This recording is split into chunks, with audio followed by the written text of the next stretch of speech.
Vous écoutez Radio Dédicace. Actualité, lecture, entrevue, musique. www.dédicace.ca. Chers auditeurs, nous vous souhaitons la bienvenue en ce dimanche 1er septembre 2013. Aujourd'hui, Thierry Rollet nous parle de sa chronique littéraire, tandis que nous recevons l'auteur, Chantal Laplante, qui nous parle de son livre, Otage de mon père, publié aux éditions Dédicace. Mais tout d'abord, débutons par une pièce musicale.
La chronique littéraire, avec Thierry Rollet. Ici Thierry Rollet pour sa chronique littéraire habituelle. Je vous reparlerai aujourd'hui d'Henri Meilland et du deuxième polar qu'il a publié aux éditions Mille Poètes et qui s'intitule L'inconnu de Saint-Périn. Henri Meilland nous avait déjà livré une première enquête du commissaire Duprat dans Caroline a disparu, dont je vous ai parlé la dernière fois. Et voici maintenant une nouvelle enquête, toujours du même policier, ce bon commissaire Duprat, et portant cette fois sur un mystérieux inconnu semblable à un SDF et retrouvé dans un fossé près de Saint-Périn, tranquille petit village de la Nièvre.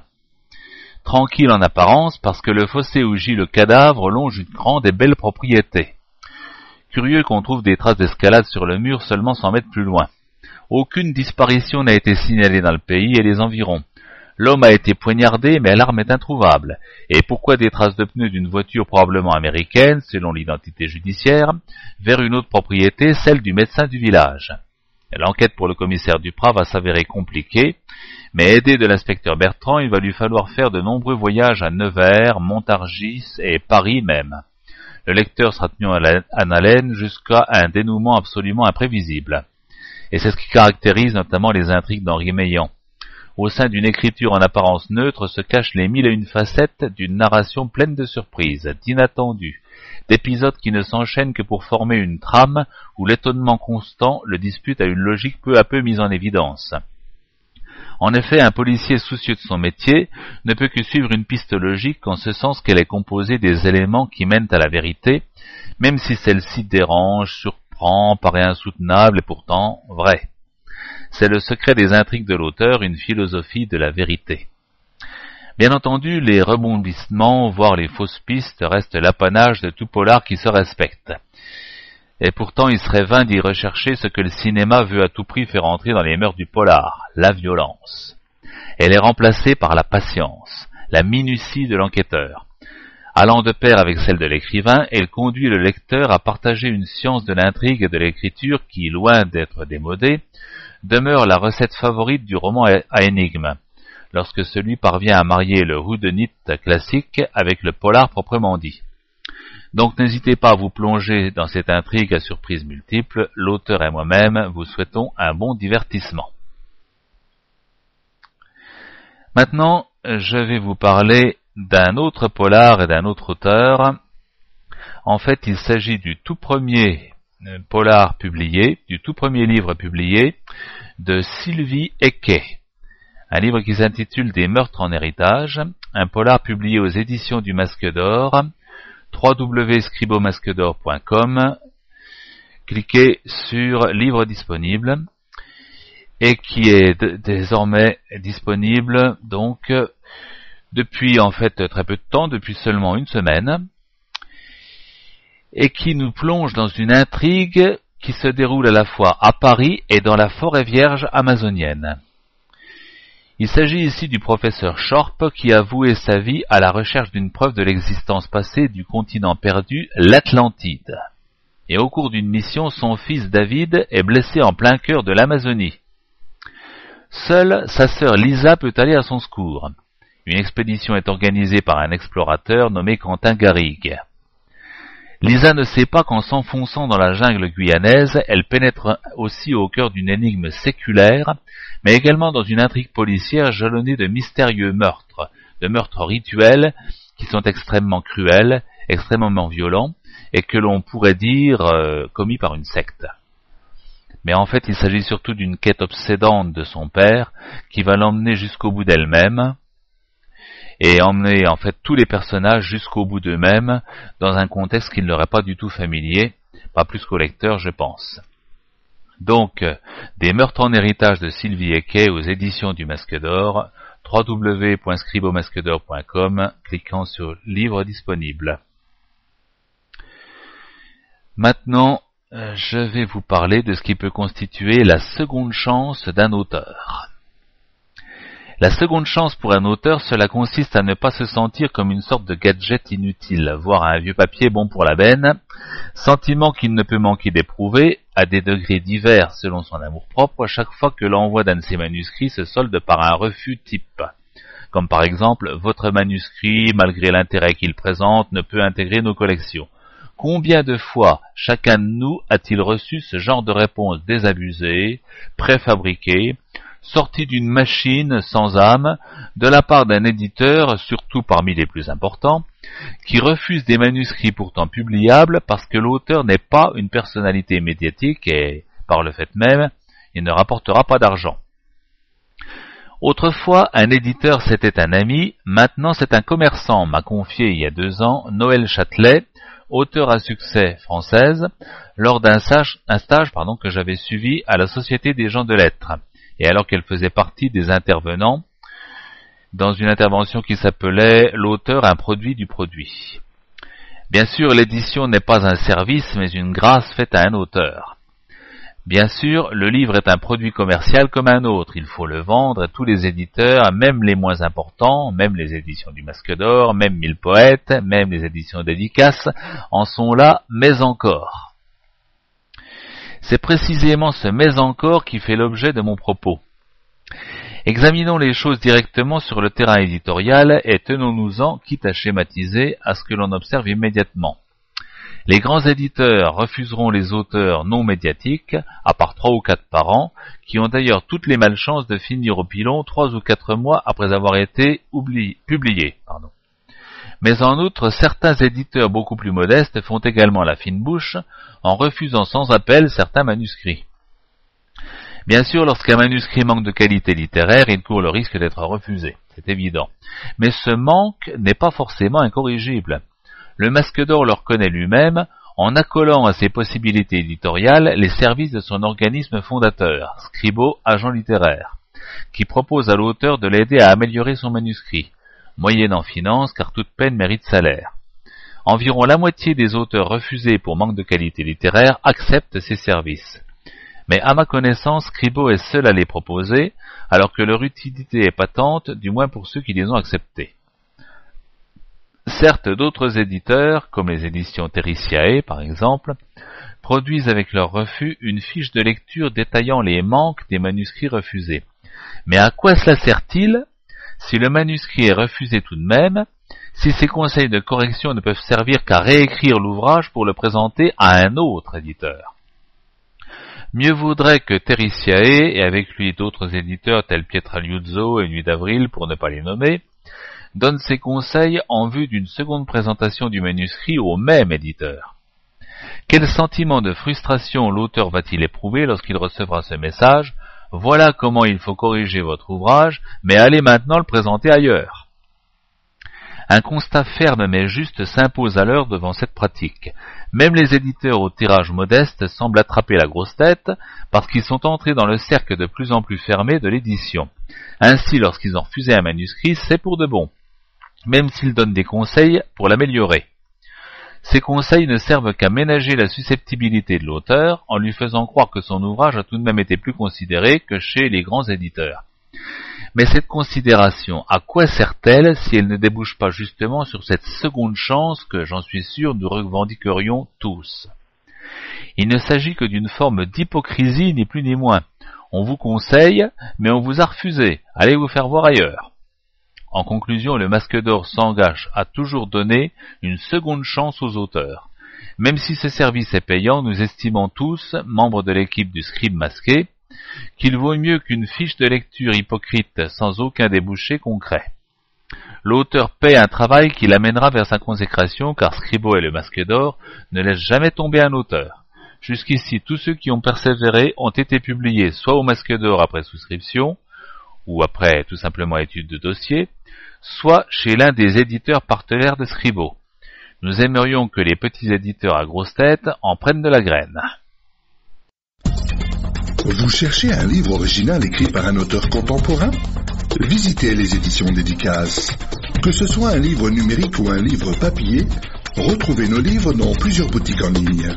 Les éditions Dédicaces, pour un rapprochement entre les auteurs et les lecteurs, nous saurons vous satisfaire. Plus d'informations sur le site www.dédicace.ca. Les éditions Dédicaces, des moments d'éternité à savourer. Âgé de 69 ans, Anselme est un infirmier à la retraite. Comme tout le monde, il a eu son lot d'épreuves et aspire à une fin de vie tranquille. Mais cette année s'annonce sous de nouveaux auspices. Une invitation mystérieuse l'invite à rejoindre Paris en cette période de Noël. Rien ne lui est dit sur le but de ce voyage qui le mènera de découverte en découverte et changera le reste de sa vie. Découvrez le nouveau livre de Jean-Yves Fortuny, Le jour où mon âme a parlé, sur le site www.dédicace.biz.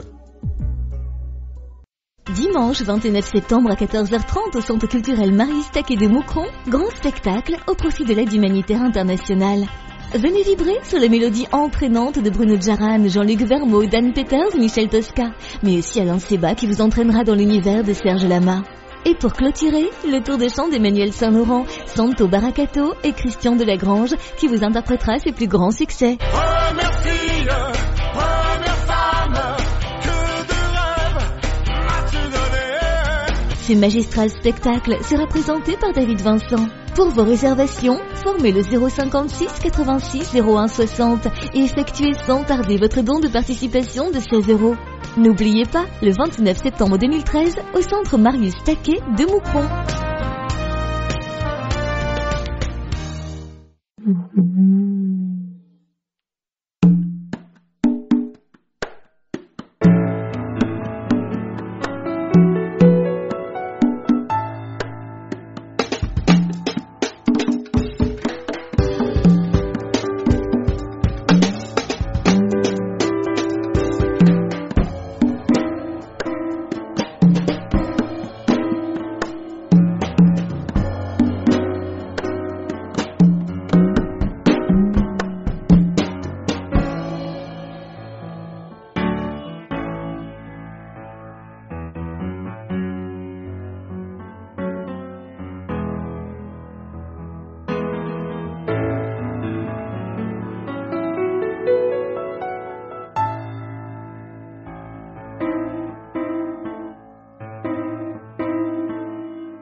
Ma prochaine invitée m'a plu, son histoire m'a plu.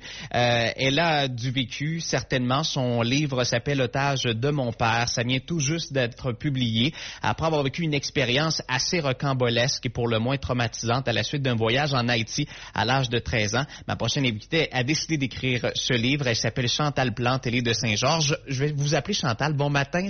Chantal Laplante. Oui, bon matin, Chantal. Ça va bien ce matin? Très bien. Dites-moi, on va prendre ça dès le départ. Dès votre enfance, vous êtes originaire de où? Et qu'est-ce qui vous a amené à aller en Haïti? Parlez-moi de vous très, très jeune et de votre adolescence, finalement. OK. Nous, on est originaire de Montréal. On est né, moi et ma soeur, on est nés à Montréal, mais on s'est envenus avec nos parents vers l'âge de 4 ans à peu près. Puis on a resté toujours dans la Beauce. Mais vers 8 ans, mes parents se sont séparés. Donc, moi et ma soeur, on a resté avec mon père. Puis, c'est ça, on a continué à vivre avec juste mon père pendant plusieurs années. Puis, à un moment donné, c'est ça, on est allé passer 3 semaines en Haïti, là, comme en vacances. OK, là. Donc c'était vraiment pour le plaisir que vous êtes allé là-bas. Oui. Et pour visiter, pour vivre l'expérience haïtienne, finalement. C'est ça, OK. c'est ça. Et qu'est-ce qui s'est passé à Haïti? Après 3 semaines... qu'on a été là, sans avoir visité non plus, on n'a rien fait. Mais c'est ça, après 3 semaines, mon père dit j'ai décidé qu'on allait rester ici, c'était fait une blonde, tout ça. Fait que on s'est résigné à rester là avec mon père. Qu'est-ce qui s'est passé après ça? Est-ce que pensiez-vous que votre père, vous dites que vous n'avez pas visité en Haïti, non. Pensiez-vous que votre père allait avoir ce genre d'attitude-là en voyage? Parce qu'il n'était pas très agréable en voyage, c'est ce que je comprends. Là. Non, on a resté 3 semaines à l'hôtel à pas faire grand-chose. On n'a pas fait d'attrait touristique, pas visité, pas de plage, rien. Là. Puis lui, s'est fait une blonde. S'est fait une blonde, puis... Puis il s'occupait pas de ses enfants. C'est ça. Et qu'est-ce qui s'est passé dans votre vie à vous là-bas? Parce que là, j'imagine, vous aviez 13 ans à ce moment-là? Oui, 13 ans. 13 ans, adolescente, on laisse ses amis de la région. C'est ça. Et on s'en va à Haïti. Qu'est-ce qui s'est passé là-bas? Mon père a loué un petit logement, mais un petit logement, c'est tout en béton, c'est pas comme ici, on part avec notre valise encore, puis on reste avec notre valise. un petit lit, pas d'ustensiles, pratiquement rien pour vivre. Puis on change un autre appartement encore aussi meublé, genre pas de commodité, un matelas par terre, on dort sur un matelas, puis ça a été de même. On a loué une autre maison plus tard, mais encore là, pas beaucoup plus de commodité. Ouais. Puis c'était comme ça. Ouais. Vous avez vécu une multitude de choses par la suite, des rencontres que vous avez fait, mis à part le fait que votre père était responsable, il s'est pas occupé de vous, puis il a pu arriver plein de choses. On parle de failli être amputé d'une jambe, failli être tué, failli être violé ou presque. Parlez-moi de ces moments-là de votre vie. Pour l'amputation, c'est que là-bas en Haïti, c'est très très pollué. Ouais. On fait ce qu'on peut avec ce qu'on a aussi. Moi, j'ai pogné une infection. Là-bas, ils appellent ça un clou. C'est comme un bouton qui finit pas par guérir. Ça creuse dans la chair. Puis, à un moment donné, j'étais venue la jambe rouge, je la sentais plus. Puis là, mon père, il dit, c'est pas très, très rassurant. Ouais. Fait que, on va voir un médecin. Il regarde ça, il met un peu de peroxyde, il met deux plasters, puis il dit, on va laisser ça comme ça.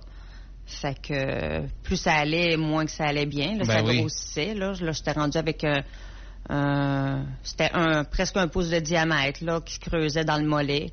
Puis à un moment donné, j'ai réussi à tout arracher ça, puis ça m'a fait vraiment un gros trou dans... Vous avez été votre propre médecin, finalement. Oui, je sais pas comment j'ai fait, mais peut-être une question de survie, comme on dit, là. Ouais. Puis vous aviez quel âge, déjà? 13 ans. Tout ça à l'âge de 13 ans.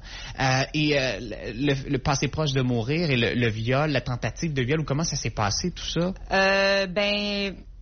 Nous autres, c'est ça. On a resté pendant 6 mois de temps avec ma sœur. Okay. Ma sœur est restée avec nous. Puis après 6 mois, ma sœur a dit, je suis tannée, je m'en retourne au Canada avec ma mère. Fait que mon père, moi, j'avais laissé mon passeport avec mon père, vu que j'avais 13 ans. Fait que quand que ma sœur a dit, moi, je pars, j'ai dit, moi aussi, je pars, tu sais. Fait que mon père dit, il dit, Chantal, tu pourras pas partir. On s'est fait voler nos passeports. OK, bon, j'ai dit, c'est beau. Fait que là, il dit, regarde, fais-toi-en pas, ta sœur va partir. Dans une semaine, ça devrait être réglé avec l'ambassade, puis tu vas pouvoir y aller. Puis ça s'est jamais fait. Il y avait toujours une raison. Il manque de papier, il manque ci, il manque ça. Je sais même pas s'il allait vraiment à l'ambassade. Donc, lui, il voulait rester là-bas, finalement. Il voulait rester, puis probablement qu'il voulait pas être tout seul. C'est ça. Au cas que sa blonde partirait, il voulait garder sa famille, il voulait être prêt. Probablement. Comment vous avez fait, finalement, pour partir d'Haïti puis revenir au Québec? Et ça a été très, très long. On a déménagé en campagne. C'est là que je me suis fait presque attaquer avec une machette. Fait que là, ça a brassé beaucoup, beaucoup. Fait que on a parti de là. À cette époque-là, quand il y a quelqu'un qui a failli m'attaquer, mon père a dit, c'est assez, on s'en va. Mais on s'en allait pas au Canada. On a traversé en République dominicaine. C'était-tu mieux, là? C'était mieux. C'était pas vraiment mieux. C'était différent. Mais là, encore là, il a fallu qu'on passe par les frontières. On n'avait pas de passeport. On était illégal. Fait qu'on a traversé la République. Vous êtes resté combien de temps à l'extérieur? Près d'un an et demi. 1 an et demi. Et la fin est arrivée quand pour que vous puissiez revenir? C'est ça. Ça faisait presque 1 an et demi. On était rendu en République dominicaine. Mon père, à un moment donné, il dit, Chantal, j'ai des choses à régler en Haïti, on va y retourner quelques jours. J'ai dit, non, moi, je n'ai pas envie de retourner là, tu sais, ça a été dangereux. Donc, il dit, reste avec ma blonde. Il dit, ça faisait quand même presque 1 an et demi qu'on se connaissait. Il dit, reste avec, je fais mes affaires, puis je reviens dans quelques jours. Sauf que dans quelques jours, c'est pas mon père qui est arrivé, c'est un inconnu qui nous a dit, votre père a eu des problèmes, je vous ramène en Haïti. J'ai dit, moi, je te suis pas, là, je te connais pas, là, c'est assez, là. Ben oui. Fait que la blonde de mon père est partie, puis elle m'a laissé tout seul là. Puis là, on connaissait un Américain qui vivait avec nous un peu. Fait que l'Américain, il dit, laisse passer 3-4 jours. Il dit, mais qu'il voit que t'es pas revenu, il va appeler à l'hôtel ou il va revenir. Puis on n'a jamais eu de nouvelles de lui. Fait que c'est... C'est de faux espoirs en faux espoirs. Oui. Fait que là, moi, je suis à l'hôtel, un hôtel. Une chambre avec les coquerelles, tout inclus, là. Ouais. Mais c'est ça, on n'avait rien, j'avais pas d'argent, j'avais pas rien. Fait que plus de passeport, plus de papier.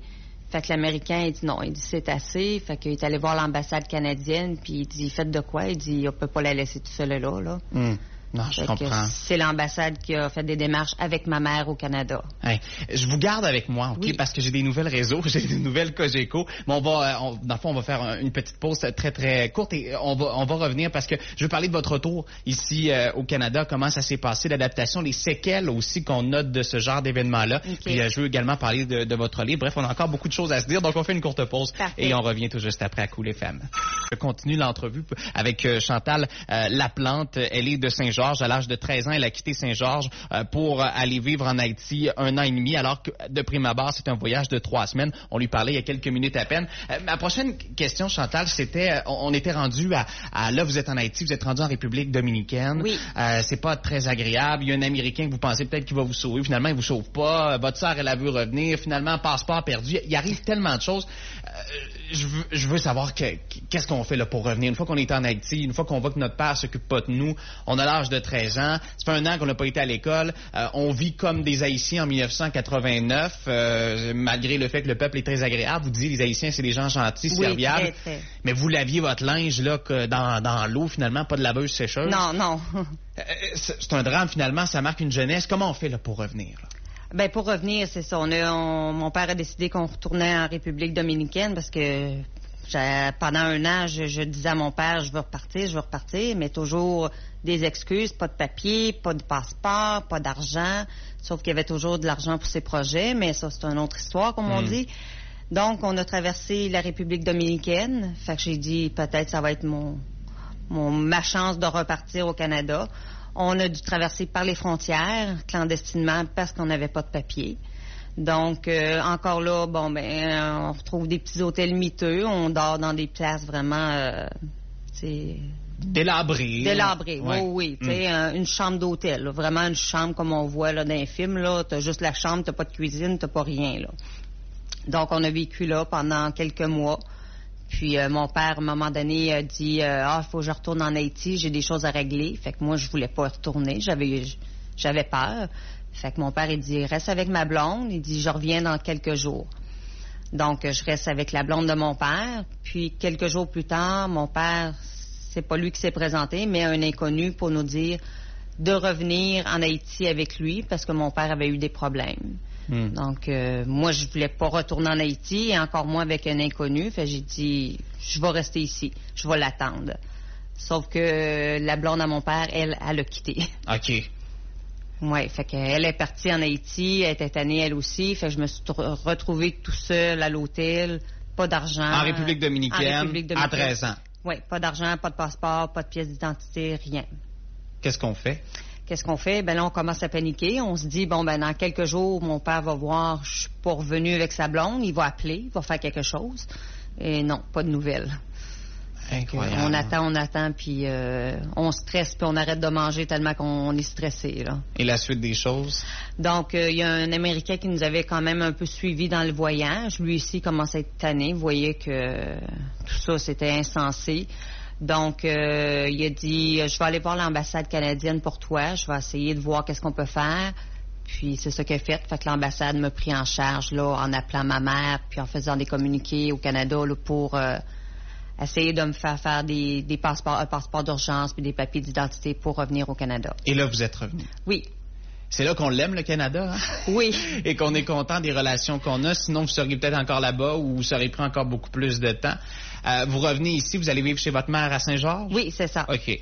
Reprendre notre routine du Canada. Et vous me disiez en dehors des ondes que votre mère, vous n'avez pas vu depuis 1 an et demi. Elle savait que vous étiez avec votre père en Haïti, mais que vous n'avez pas nécessairement reparlé de l'Haïti avec votre mère et de ce que vous avez vécu, de la tentative de viol à la tentative d'amputation, aux menaces, à tout ce que vous avez vécu. Vous n'avez pas reparlé avec votre mère ici. Non, peut-être ma soeur a glissé des mots, je ne sais pas, mais on a tourné la page, là. C'est comme si rien s'était passé un peu, là. Parlez-moi des séquelles de cette expérience-là en Haïti à l'âge de 13 ans. Aujourd'hui, vous en avez 37, là. Oui. Parlez-moi des séquelles que vous avez eues. Ben, pendant plusieurs années, je rêvais toutes les semaines, je retournais là-bas, je cherchais où ce que j'avais habité, toujours des flashbacks comme ça.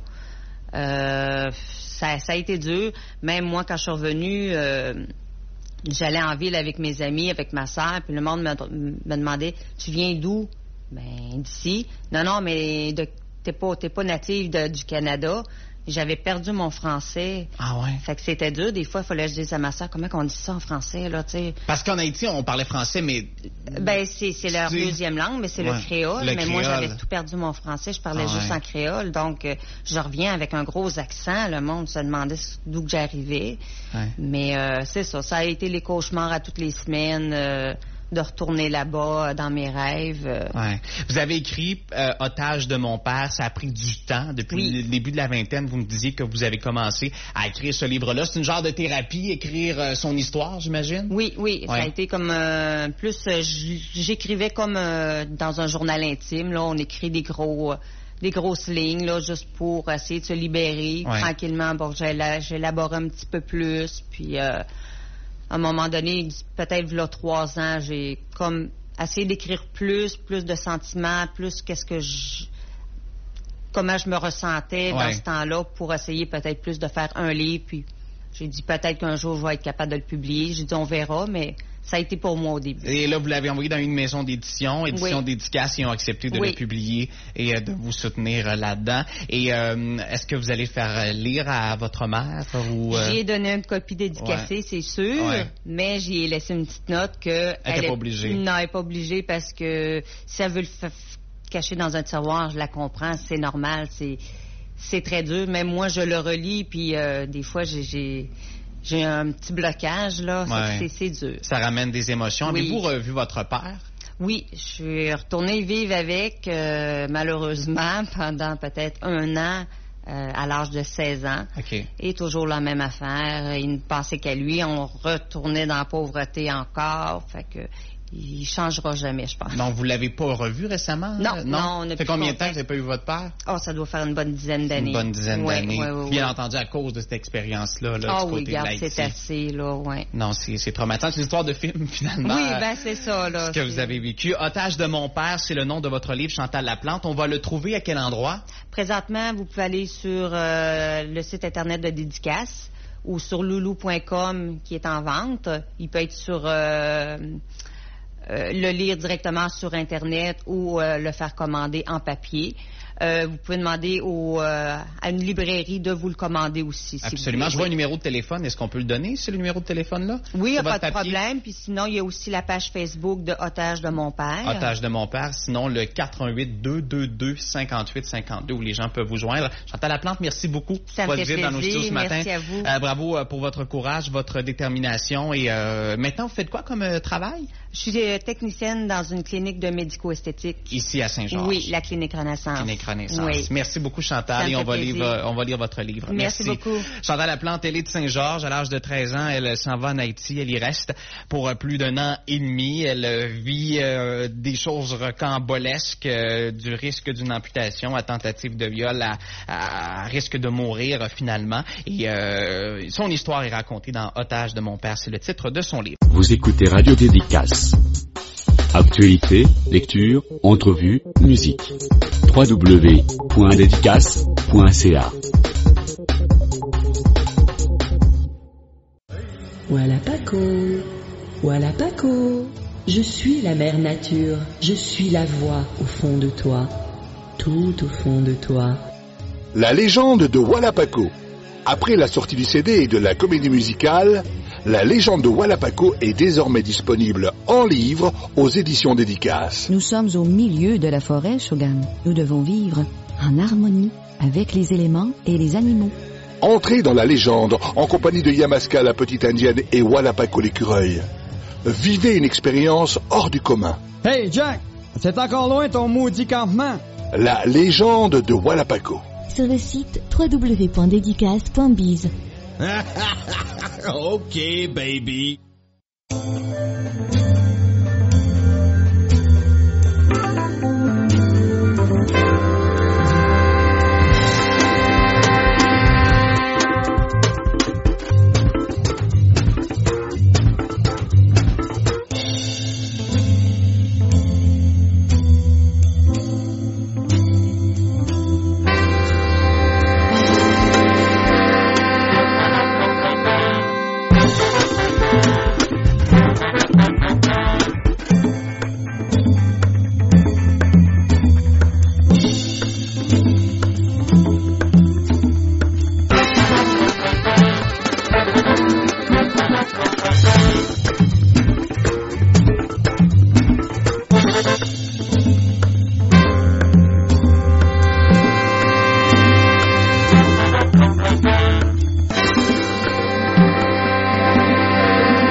Este es el ritmo de Latinoamérica.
Écoutez, là, les perdreaux. Cette consultation est un sujet assez extraordinaire qui est très moderne, de par la mixité de programmes, l'inscription dans le Grand Paris. Tout concourt à faire potentiellement de ce projet une architecture très riche et très innovante. Là, nous nous trouvons dans la passerelle le Morlu. Donc on a travaillé énormément d'externalités positives qui permettent de mettre le projet en réseau. Un peu plus loin, c'est la mare. De juxtaposer et d'apporter au projet ces externalités comme des plateformes d'innovation ouvertes. Là-bas, c'est le fort du Morlu. C'est une sorte d'Europe open source qu'on fabrique. Là-bas, c'est le chemin de Tremblay. Donc un lieu d'échange. La table ronde. Qui va véritablement dynamiser. Chaque parcelle, c'est un lieu dit, quoi. Tout ce quart nord-est parisien. Et derrière l'autoroute du Nord, nous avons Usine Santerre, Castorama, Ikea et l'usine Citroën. Alors on cultive du blé, maïs, colza. un peu d'escourgeon. C'est à peu près tout ce qu'on fait sur Gonesse. Ce projet paysage fait de boucles imbriquées, c'est un projet qui travaille sans arrêt sur le macro et le micro, c'est-à-dire l'échelle de ce qu'il va prendre et de ce qu'il va rendre au grand territoire. Ils veulent prendre à peu près 250 hectares, je pense. Comme dit le maire, il dit que ça représente même pas 10% de la surface de Gonesse, mais 10% de peu, ça fait encore moins. Europa City veulent nous faire le plus grand centre commercial d'Europe, peut-être même du monde, enfin je sais pas, je pense. Et ils veulent faire ça entre les deux aérodromes de Roissy et du Bourget, en espérant que les gens qui restent pendant 2 jours à Roissy pour attendre un autre avion viennent acheter ou visiter.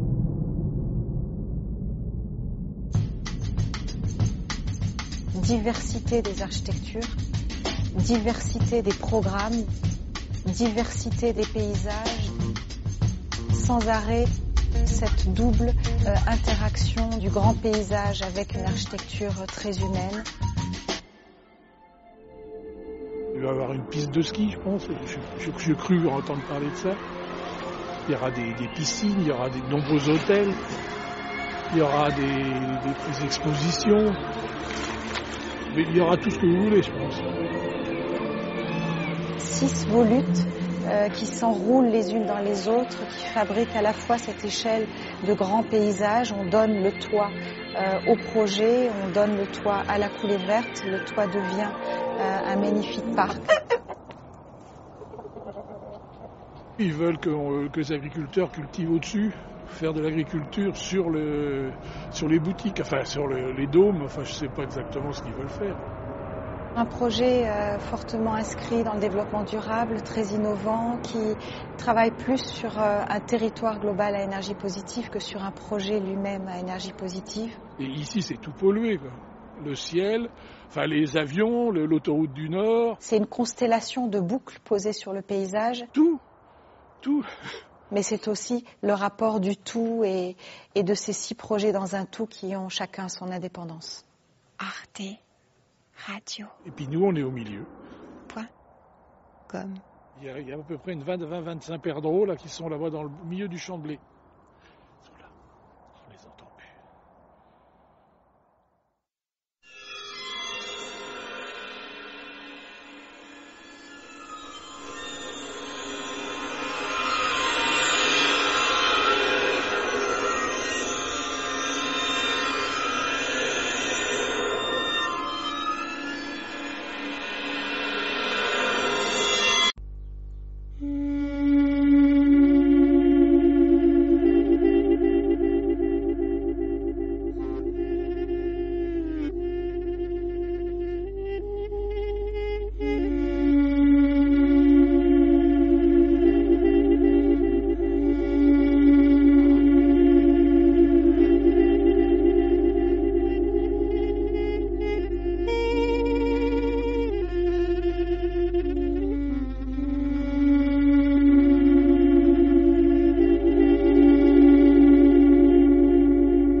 La chronique de l'eau, une rubrique de Fréquence Terre, Philippe Bourri.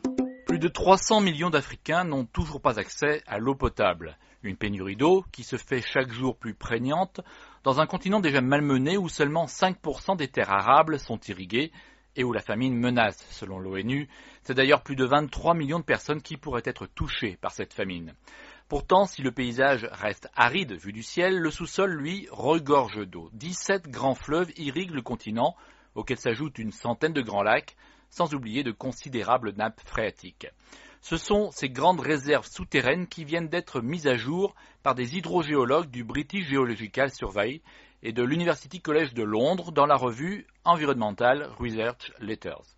Ces chercheurs britanniques viennent de localiser d'immenses réserves d'eau, 1 demi-million de kilomètres cubes d'eau équivalent à un quart de la Méditerranée ou 3 fois la mer Rouge.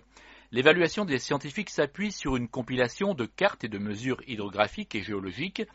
Et si, selon les chercheurs eux-mêmes, les résultats de cette étude comportent une marge d'erreur importante, il n'en reste pas moins que le réservoir d'eau souterraine équivaut à plus de 100 fois le volume d'eau de pluie annuel et 20 fois la réserve en eau douce des lacs africains.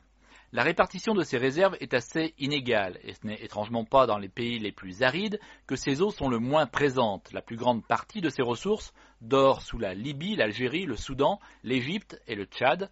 A l'inverse, la région des Grands Lacs au climat tropical est plutôt pauvre en aquifères. Des réserves en quantité ne signifient toutefois pas que la résolution de la sécheresse est à portée de main. Ce n'est pas demain encore que l'on va pouvoir irriguer des surfaces nouvelles ou apporter de l'eau potable dans chaque village. Car il ne suffit pas de creuser pour pouvoir consommer cette eau. Il faut pouvoir la rendre disponible, et le chemin est long. Extraction, acheminement, potabilisation, distribution, cela a un coût. Quand les réserves sont à quelques mètres sous le sol, elles sont faciles à capter. Les ingénieurs peuvent aisément leur fixer un débit limité et les rendre accessibles aux populations, mais elles sont souvent plus soumises aux pollutions liées à l'activité humaine. Plus en profondeur, les aquifères sont plus protégés des atteintes à leur intégrité, mais il faut mobiliser des infrastructures lourdes et coûteuses pour parvenir à les mettre à disposition. Il faut aussi veiller à ce qu'ils ne soient pas souillés par des éléments chimiques toxiques tels que l'arsenic ou le fluor. Enfin, si les nappes fossiles restent importantes, elles ne sont que très difficilement renouvelables et une extraction pour une exploitation commerciale à haut débit reste limitée, à moins d'épuiser prématurément ces ressources, comme l'a fait la Libye dans les années 90 avec un projet qui est en train d'assécher la plus importante nappe phréatique du continent. Si les chercheurs britanniques appellent à la prudence face à la lecture de leur étude, ils estiment toutefois qu'il y a assez d'eau pour développer dans les zones rurales des petits puits nécessaires aux cultures. L'installation de pompes à faible débit y serait suffisante en principe pour amorcer la lutte contre le changement climatique et ses effets dévastateurs. Vous pouvez retrouver cette chronique sur notre site www.fréquenceterre.com. Philippe Bourri, la chronique de l'eau, Fréquence Terre. Retrouvez et podcastez cette chronique sur notre site fréquenceterre.com.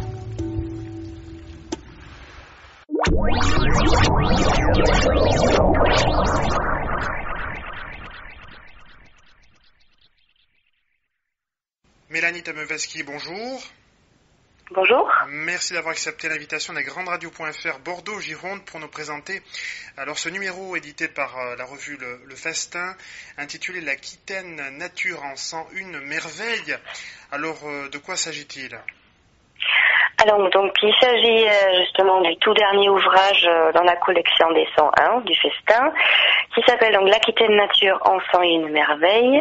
Il s'agit là d'un hors-série que nous avons publié en collaboration avec la mission biodiversité du Conseil régional d'Aquitaine. Et donc l'ambition derrière cette publication, c'est en première ligne, il s'agit de permettre aux lecteurs d'élargir leur connaissance sur un patrimoine naturel qui leur est peut-être proche, mais dont ils ne possèdent pas toujours les clés. Donc, selon le même principe des autres hors-série en 101, Celui-ci il fonctionne comme par exemple le Bordeaux, un tour de ville, un sang et un monument. L'Aquitaine Nature présente donc un choix de 101 spécimens de la faune et de la flore qui sont présents en Aquitaine. En gros, ce sont 101 histoires à découvrir et à raconter. Puis certaines sont connues par tous, et puis d'autres sont plutôt étonnantes. Et en tout, cela dessine donc un panorama assez complet de la biodiversité de notre région. Donc ce numéro, il s'adresse par ailleurs au grand public. C'est vraiment un numéro qui parle à tout le monde, à tous les âges, etc. Et il ressemble un peu à une encyclopédie, puisqu'il y a beaucoup d'images, de très très belles photos, et il est vraiment richement illustré. Il a été préparé grâce à la collaboration de plusieurs experts qui nous ont donc accompagnés dans cette aventure de biodiversité. Et puis il est reparti en 4 milieux, c'est-à-dire en montagne, en littoral, en forêt et vallée, justement pour élargir un maximum le champ d'observation. Du coup, des mammifères et invertébrés, en passant par des plantes jusqu'aux insectes, l'Aquitaine Nature illustre vraiment la biodiversité dans toute son ampleur. Donc le numéro est en kiosque depuis le mois de juin et il est également disponible sur notre site internet, le festin.net. Voilà, l'Aquitaine Nature en 101 merveilles, donc c'est la toute dernière mouture des hors-séries, on appelle ça les 101, comme voilà, aux éditions Le Festin. Merci beaucoup Mélanie Tamaveski.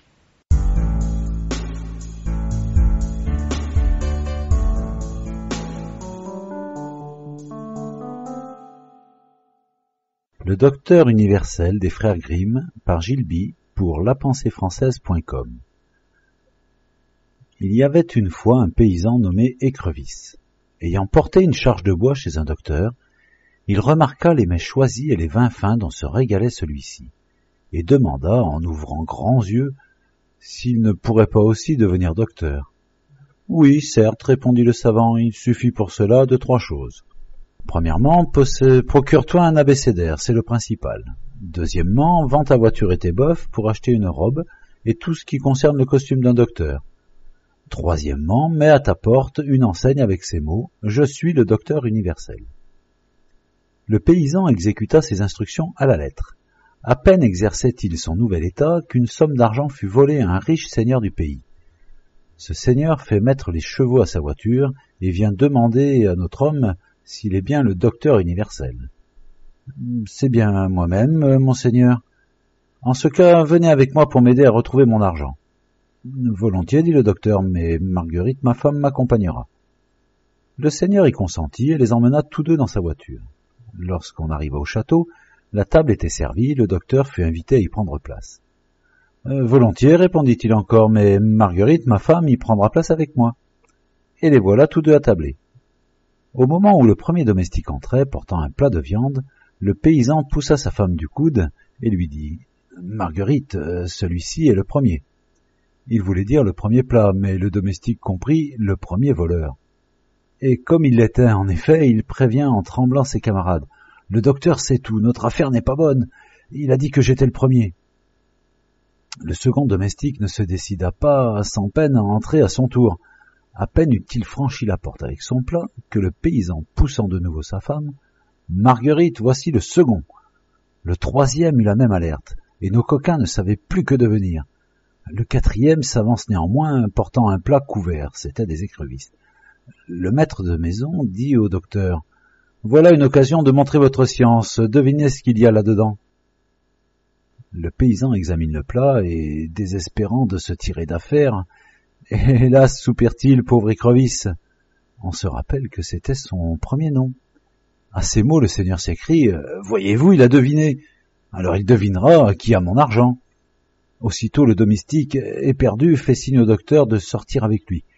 Les 4 fripons lui avouent qu'ils ont dérobé l'argent, mais qu'ils sont prêts à le rendre et à lui donner une forte somme s'il jure de ne point les trahir. Puis ils le conduisent à l'endroit où est caché le trésor. Le docteur, satisfait, rentre et dit « Seigneur, je vais maintenant consulter mon livre afin d'apprendre où est votre argent. » Cependant, un 5e domestique s'était glissé dans la cheminée pour voir jusqu'où irait la science du devin. Celui-ci feuillette en tous sens son abécédaire, et ne pouvant y trouver un certain signe, « Tu es pourtant là-dedans » s'écrie-t-il avec impatience, « il faudra bien que tu en sortes !» Le valet s'échappe de la cheminée, se croyant découvert, et crie avec épouvante « Cet homme sait tout !» Bientôt le docteur montra au seigneur son argent, sans lui dire qu'il l'avait soustrait. Il reçut de part et d'autre une forte récompense, et fut désormais un homme célèbre.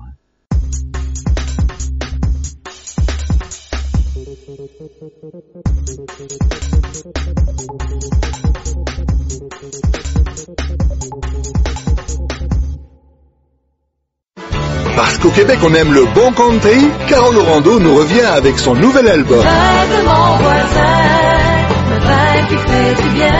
Des mélodies authentiques et envoûtantes. Commence bien la semaine, t'es déjà prêt. En exclusivité, retrouvez-la au travers de la sortie officielle de son album, Le vin de mon voisin, disponible à la vente sur iTunes et sur le site officiel carolorando.ca.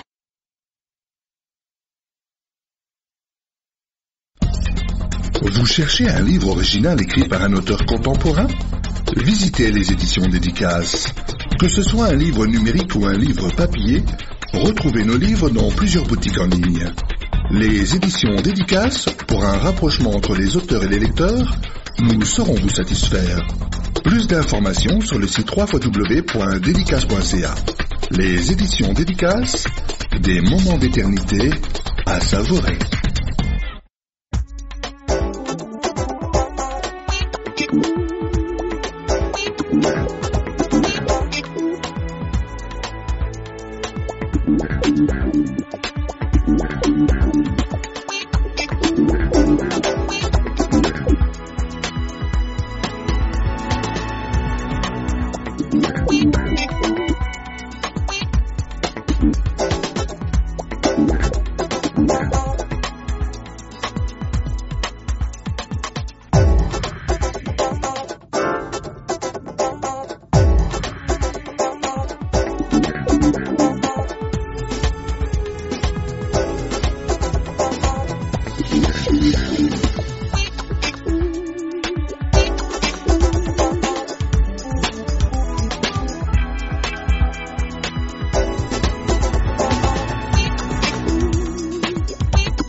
nature.